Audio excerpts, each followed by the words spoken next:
وَالشُّعَرَاءُ يَتَّبِعُهُمْ. Bak çok iddialı söylüyorum. Kur'an-ı Kerim'in öyle ayetleri var ki çıksa bir hoca tefsiriyle beraber okusa ülkenin yarısı dinden çıkar. Benim Rabbim böyle bir şey demez der kimisi. Cehalet buradan bakınca iyi bir şeydir. Allah tarafından gönderilen Kur'an'a mı inanacağız, yoksa insanlar tarafından anlaşılması zor kelimelerle, uzun uzun anlatılarak, konunun aslını unutturan hadislere, tefsirlere mi? Tüm evreni yarattığına inandığımız Allah'ın söyleyip de bize anlatamadığını insanlar nasıl anlatabilir? Kur'an'dan bahsediyoruz. Yani elimizde olandan. Yani bardağın dolu tarafından. Anlamadığımız, anlamlandıramadığımız konular üzerinden değil. Bunu tecrübe ettik çünkü. Eski nesiller bunu denedi. Gök gürlediğinde, yıldırım düştüğünde, Allah'ın sinirlendiğini, doğal afetler olup, seller aktığında bizi cezalandırdığını düşündüler ve hepsine ayrı ayrı isimler koydular, yaşadıkları yer ve döneme göre. Kimi Zeus dedi, kimi Thor. İnsanoğluna bunu aczi yaptırdı. Evet, aciziz. İçinden çıkamadığımız durumlardan dolayı aciziz. Aradığımız sorulara cevap bulamadığımız için, hastalandığımız için, hayatımız kısa olduğu için, ölümlü olduğumuz için. Özellikle acizliğimizi en yoğun hissettiğimiz zamanlar, bir yakınımızı sevdiğimizi kaybettiğimiz zamanlardır. Ve ardından gelen her şeyi kafamızda anlamlı bir yere oturtma çabası. Herkes yaşar bunu. Bazıları düşünmek istemez. Düşünmez, sadece yaşamaya devam eder. İşte bu acizliğimiz bize zor zamanda destek olacak yaratıcıyı mantıklı hale getirir. Öyle ya Allah olmasaydı kime havale ederdik sıkıntılarımızı? En baştan tekrar düşünelim.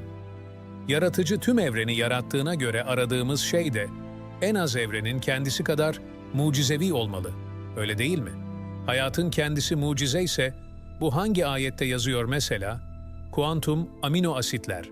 Bunlar hangi ayetlerde geçiyor? Peki her şey tamam. Tüm bunların anlamı ne?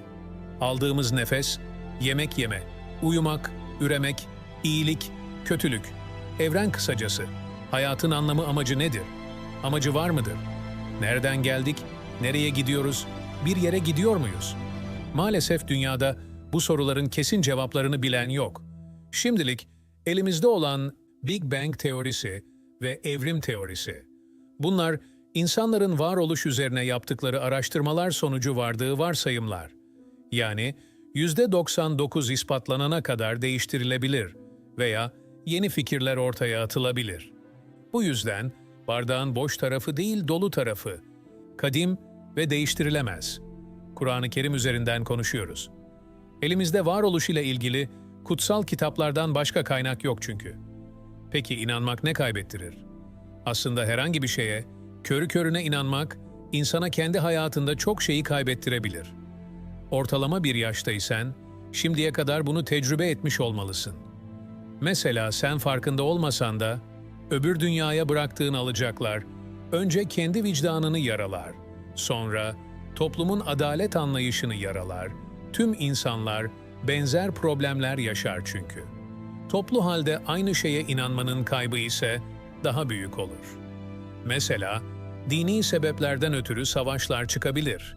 Ailenizi, hatta devletinizi kaybedebilirsiniz. Ekonomik krizler çıkabilir, geleceğinizi kaybedersiniz. Bunların yanında, genel olarak dini konuların ön planda olduğu devletler daha geridir mesela. Dikkatini çekmiştir, ateist dinsiz denilen gelişmiş ülkelerin çoğunluğunda, dindar geçinen ülkelere göre toplum huzuru niçin daha fazla? Çok mu vicdanlılar? Tabii ki hayır. Kültürel olarak bizden çok daha geri olabilirler. Fakat onlar alacaklarını öbür dünyaya bırakmazlar. Adaletin bu dünyada sağlanması için çalışırlar, bu yüzden daha zengin ve güçlüdürler. Bu örnekler çoğaltılabilir tabii. Ancak hayatın tüm bu gerçekliğine rağmen inanmak isteyene, 7 ciltlik Harry Potter serisini verirseniz, ona bir kutsiyet atfedip inanabilir. Sonra dönüp size bunu büyük bir inanmışlıkla anlatabilir. Bu budur. Bunun akılla, mantıkla, bilimle alakası, izahı yoktur. çözümü de yoktur. Aslında çok da sorun değildir, kimin neye ne kadar inandığı, ta ki ucu size dokunana kadar. Bu yüzden unutma, hiçbir fikir birisi doğru olduğunu söylüyor diye doğru değildir. Kendini sorgula.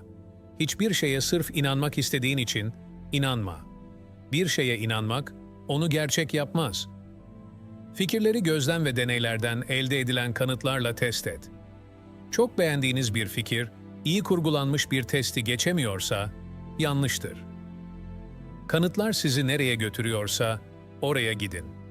Elinizde hiç kanıt yoksa, peşin yargıda bulunmayın. Belki en önemli kural da şudur: unutmayın, yanılıyor olabilirsiniz.